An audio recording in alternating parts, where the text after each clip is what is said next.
Tonight, the drowning tragedy. Actor Malcolm-Jamal Warner swept away by a powerful ocean current. What we're learning about the beloved star of The Cosby Show, The Resident, and so much more. Costa Rican police saying he drowned despite bystanders' efforts to rescue him and first responders trying to save his life. Fans across the country remembering him tonight. The new video of the B-52 coming too close for comfort for a Delta regional pilot, sending him into an aggressive maneuver and telling passengers over the intercom, quote, "That is not normal." The latest close call rattling flyers. Also tonight, the Bangladesh Air Force jet crashing into a school full of kids. 20 killed and more than 170 injured. What went wrong? Hunter Biden's new revelation saying his father took an Ambien before that disastrous debate performance that marked the beginning of the end of the re-election campaign. The outcry over a traffic stop that suddenly turned violent. The investigation into what happened. Etan Patz's face was the first to appear on a milk carton when he went missing decades ago. Now, the man who confessed to his murder is ordered a new trial after being sentenced 25 to life in prison. The new flash flood threat impacting millions. Plus, and a whole new ball game. We'll take you inside John Oliver's mammoth makeover for a minor league team. Nightly News starts right now.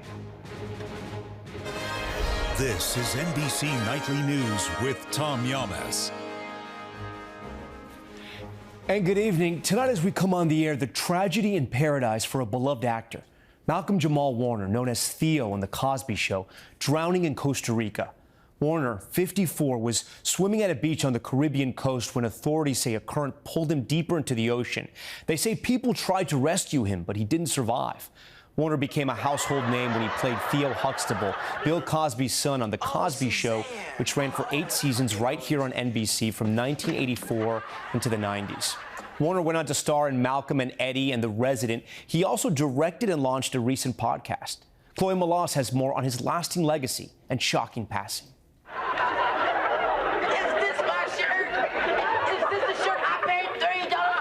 Malcolm-Jamal Warner was just 14 when The Cosby Show catapulted him to superstardom.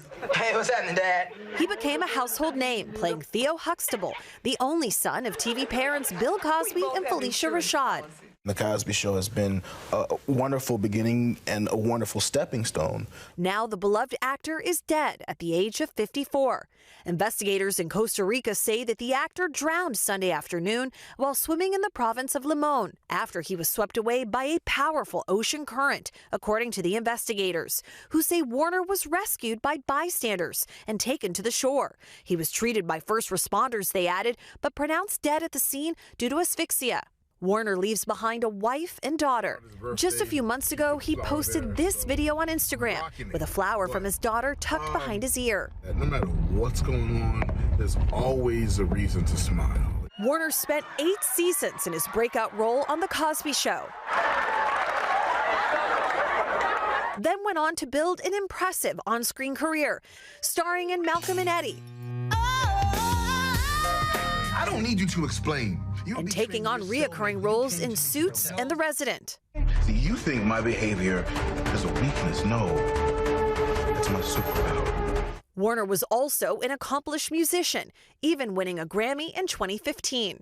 He'd recently launched a podcast called Not All Hood, aimed at telling important stories within the Black community. The latest episode dropping just days before his death. I loved your take and your reminder that the hood should be as celebrated as the rest of the lanes of Black culture. Among those honoring Warner tonight, former co-star Tracee Ellis Ross, who wrote What an Actor and Friend You Were. Warm, gentle, present, kind, thoughtful, deep, funny, elegant. You made the world a brighter place.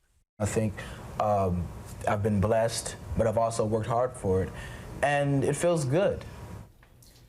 Chloe Malas joins us now live in studio. And Chloe, you've just learned who Malcolm-Jamal Warner was with in Costa Rica. Tom, that's right. I just spoke to a source close to Warner who says that he was actually in Costa Rica with his wife and his young child, and that his family is currently in the process of trying to get his body back to the United States and make funeral arrangements. But this source also telling NBC News, Tom, that it doesn't look like anything suspicious happened, that it just looks like a very tragic accident. All right, Chloe Malas with that sad passing. Chloe, thank you.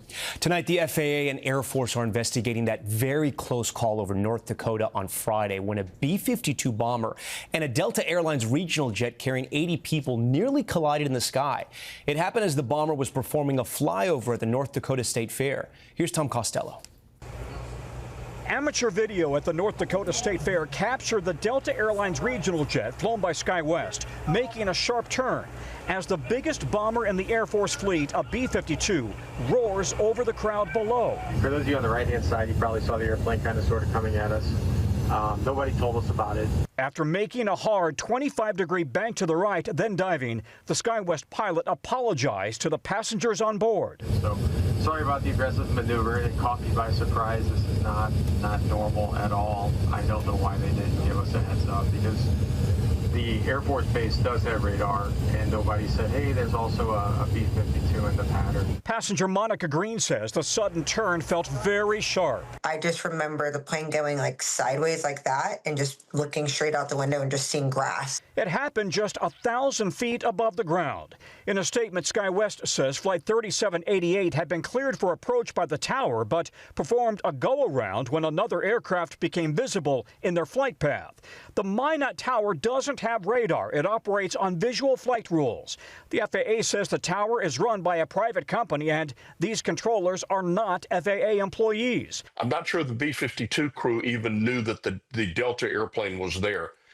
And they were not talking to the same controller. It comes just 6 months after an Army Black Hawk helicopter collided with an American Eagle regional plane, killing 67 people over Washington. Tonight, the private company that operates the Minot Tower is deferring all questions to the FAA. The military says that B-52 was flying on an approved flight path. Tom? All right, Tom, we thank you. Now to that horror in the middle of the school day.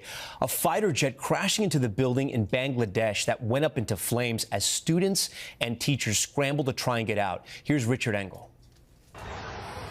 The pilot of the F-7 fighter jet was on a training flight and smashed into the K-12 school just after takeoff.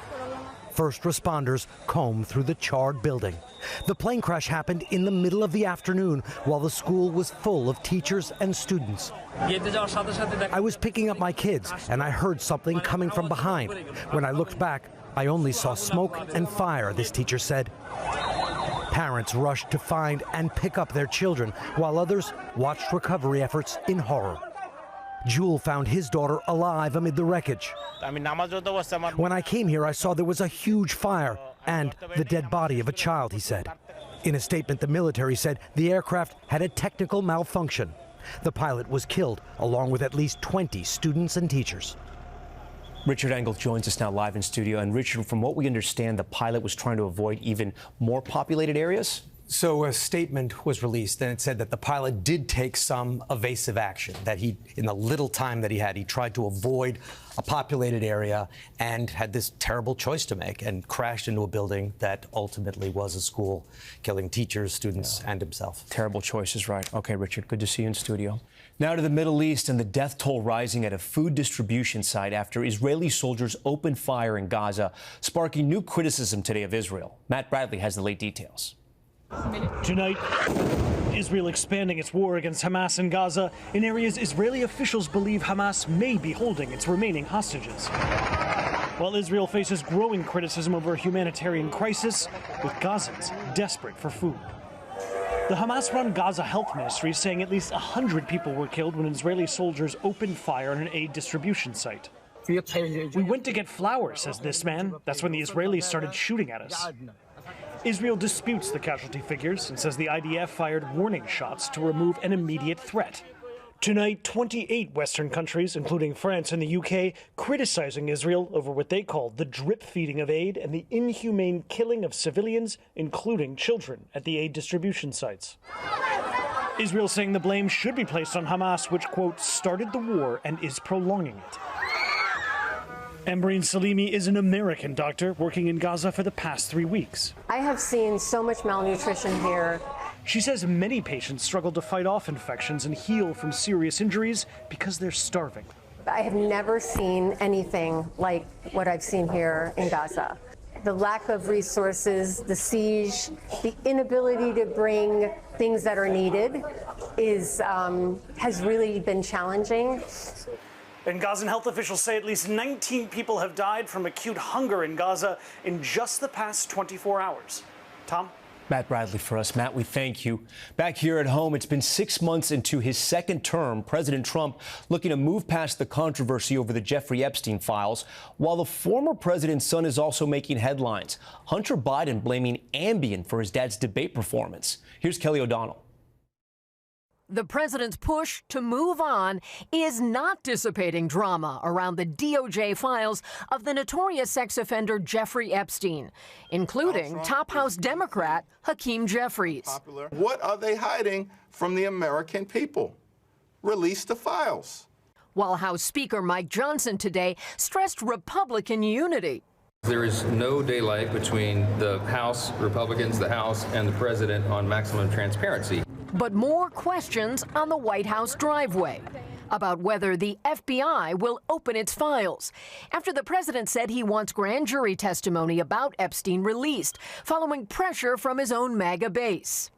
Is the president satisfied that his own supporters are not heeding his call to let it go and to move on? I know the president would reject that, Kelly. In fact, he cited over the weekend some polls showing that his approval rating with the Republican Party is actually at an all-time high. Will he call on Kash Patel to do more? The president has told the Attorney General and the FBI director to release any credible evidence that they find. Well, exactly 1 year after Joe Biden dropped out of the 2024 race, his son Hunter offered a new theory about Mr. Biden's struggle at that fateful debate.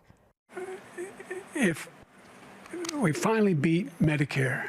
Thank you, President Biden. Blaming sleep aid Ambien taken around his foreign travel for his performance. He's 81 years old. He's tired as You give him Ambien to be able to sleep. He gets up on the stage, and he looks like he's a deer in the headlights.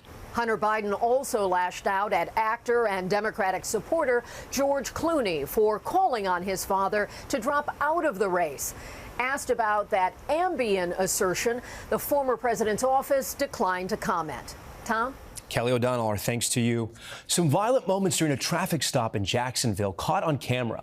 The video viewed more than 4 million times, raising new questions tonight about police tactics. And a warning, the video you're about to see is disturbing. Marissa Parra reports. Exit the vehicle now. Exit the vehicle.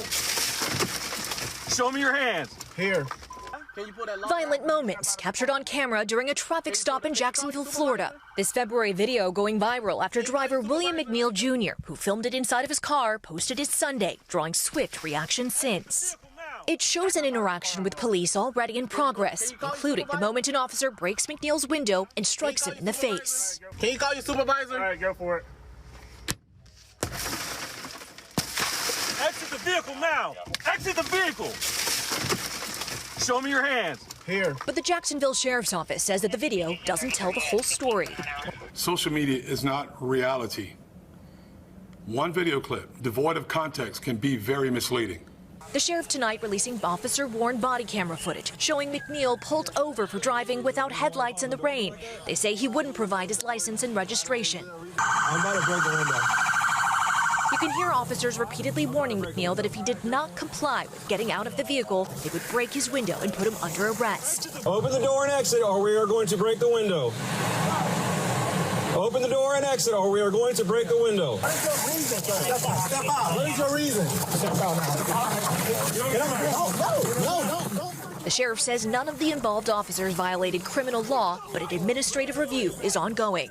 Yes, there absolutely was force used by the arresting officers, and yes, that force is ugly. And just because force is ugly does not mean it's unlawful. NBC News has not spoken to McNeil directly, but his lawyer says he's still recovering. His teeth actually went through his lip when he was slammed to the ground. So he's still recovering and dealing with those injuries. His attorney says they plan on filing a lawsuit. Marissa Parra, NBC News. In 60 seconds, his face was everywhere. Etan Patz was the first child featured on a milk carton when he went missing decades ago. Why a court just ordered a new trial for the man convicted in his murder. That's next. Back now with a case that gripped the nation, the 1979 kidnapping and murder of 6-year-old Etan Patz. Today, a stunning legal development, a federal appeals court ruling the man convicted should get a new trial or go free. Stephanie Gosk reports on the uncertainty about what comes next. 6-year-old Etan Patz disappeared on May 25, 1979, on his way to the school bus stop in New York City. The crime shocked the country. He was never found. Etan simply disappeared. Nearly 40 years later, in 2017, the state of New York convicted former shop clerk Pedro Hernandez. Patz's father speaking after the murder verdict. I'll tell you, it's about time. It really is. But tonight, a federal appeals court has overturned the conviction. In its ruling, the 3-judge panel says instructions given to the jury during deliberations prejudiced the verdict. It is really, really rare that this happens because the legal standard is so stringent. There has to be judicial error, but also that error must be harmful or have mattered. With no physical evidence, the case focused on a confession. According to today's decision, Hernandez, who has a history of mental illness, admitted to the crime after approximately 7 hours of questioning before being read his Miranda rights. Investigators recorded him admitting to the crime again after he was read his rights. But Hernandez ultimately recanted, and questions surrounding that confession led to a hung jury when the case was first tried in 2015. In 2017, Hernandez was convicted. Tonight, his defense team writing in a statement, "For more than 13 years, Pedro Hernandez has been in prison for a crime he did not commit, and based on a conviction that the Second Circuit has now made clear was obtained in clear violation of law." Tonight, the Manhattan District Attorney says it's reviewing the decision. If they decide not to go forward with a third trial, Tom, Pedro Hernandez walks free. That'd be a stunning development. All right, Stephanie, thank you. We're back in a moment with the new flash flood emergency. A woman swept away during a morning hike. Plus the new recall, millions of above ground pools recalled because of the danger to kids. Stay with us. Back now with breaking news in the Breonna Taylor case. A judge sentencing former Louisville police officer Brett Hangeson to 33 months in prison. Federal prosecutors suggested just 1 day behind bars, outraging Taylor's family. Prosecutors said Hangeson fired blindly multiple times into her apartment, but did not hit her during the deadly encounter in 2020. The summer of intense floods showing little sign of letting up. A 62-year-old woman was overtaken by a rising creek while out on a walk on a popular nature trail near Kansas City, Kansas. Flood watches are up for millions across the Desert West up into the Ohio Valley after a weekend full of flash floods. In the heat of summer, a major recall to tell you about above-ground swimming pools. It impacts about 5 million swimming pools made by Bestway, Intex, and Poly Group and sold in American retailers like Walmart, Target, and more. 9 children under the age of 3 have died on the pools in recent years when they climbed in using a strap that circles the pools. Okay, and wild moments on the water in Monaco. Check this out. When 2 powerboats crashed just seconds into the E1 qualifying race. Look at this angle. You can see Team Brazil swerving suddenly to avoid one racer and then slamming into another. Both pilots somehow walked away unharmed. Okay, and when we come back, get ready to smile and cheer on your new favorite team you've never heard of. We take the field with John Oliver as he brings a major change to a beloved minor league team. That's next. Thank you, George Moon. Yes, that's right. Finally, there's good news tonight about one minor league baseball team's mammoth makeover. All thanks to comedian John Oliver, who's getting a lot of laughs and fans in the stands. Here's Aaron McLaughlin. Congratulations to the Seawolves. You're about to be called something else. When the Erie Seawolves won a contest for a total rebrand courtesy of John Oliver and his HBO show last week tonight. Everyone had written him off. Few could have imagined this. Right over over there is your mascot. I would argue it now is the people of Erie's mascot. They hopefully will adopt him today and then raise him as one of their own. NBC News was there for Fuzz and the minor league team's first at bat as the Moon Mammoths. Husk to the face. Now temporarily named after Erie, Pennsylvania native George Moon and the remains of the prehistoric mammoth he discovered at the bottom of a local lake. He's looked better than he did at the bottom of the lake, that's for sure. Right? Right. We're not going to go back to that time, though. Not going back to that time. You're here now, yeah. Erie went all out to welcome their new mascot with a sold-out ball game, Moon-themed merch, even mammoth-inspired food. And why Erie? I mean, it seemed like their application was really fun. Fuzz is only expected to appear at a handful of games. Oliver says what happens next depends on the team and the fans. I love an excuse to be silly. What does a moon mammoth mean to you? I have no clue. And is there a deeper message that you're sending here? I think it is. If you're a mammoth and things are looking bad, You're at the bottom of a lake. You feel yourself sinking to the bottom of a lake and you're thinking, I'm pretty sure this is it. Just know you'll end up being branded as a minor league baseball team. There's hope for us all. Yeah, life is never fully over, right? Look what that mammoth gave us. Erin McLaughlin, NBC News, Erie, Pennsylvania. Go Mammoths. That's Nightly News for this Monday. I'm Tom Llamas. Thanks so much for watching. Tonight and always, we're here for you. Good night. We thank you for watching, and remember, stay updated on breaking news and top stories on the NBC News app or watch live on our YouTube channel.